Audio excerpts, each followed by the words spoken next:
ako ng samarin. Ha?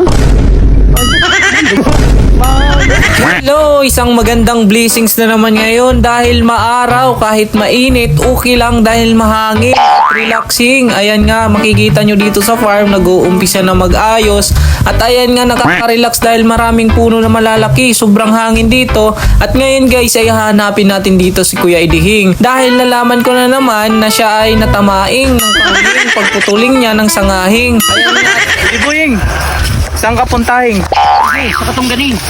Patingin ang mukha na malakas. Eh, basta pangit, basta malakas. Ano problema? Kahit pangitin, basta kusugin. No problem eh. Tinamaan ka na naman ng kahoy.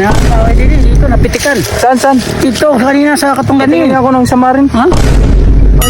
Duguin na nga ako ng labing kay Talaga ngayong araw. Ano ka ngayong araw? Wibising. Ano nga yan? Malasing? Hindi, Bernes ang malasing. At ngayon nga guys ay sinama niya ako dito dahil ididimo niya kung paano siya natamaing. Ilang pala kagat yung nadali sa'yo. Pati rin kahoy. Binanatan ka. Alam mo ano ko, sinuntok ako ng kahoy.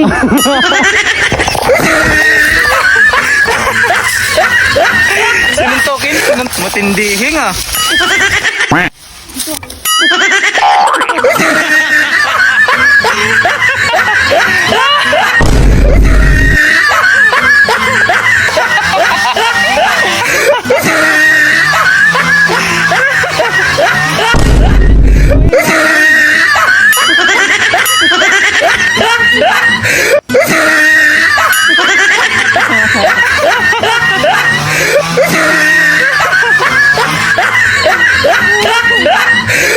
Termina lang! Kastiguin na akong mukhain, hindi sa katungganing. Kanina na, bagsakan naman ng kahoy nga akong labing. Ganun, ganyan, no? Oh. Ulit. No. Oh.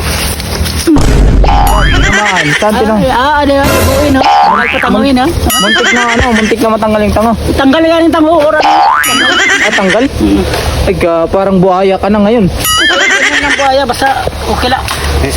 Sino ba yung tanga? Yung kahoy o rin yung putol? Kaya ang tanga ko nagputol.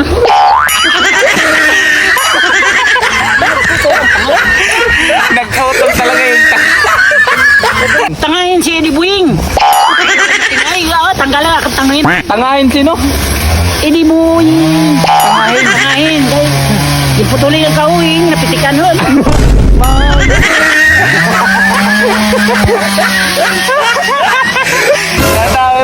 Ayaw na tango, boss. Nadali, boss. Boss, nadali? Dali, boss. Ano, tinamaan? Tinamaan na kahoy. Tanguhin? Pagbagsak ng kahoy, buti hindi ka rin bumagsak. Dahing gani. Parang sinuntok ni Pacquiao. Mas makusog pa.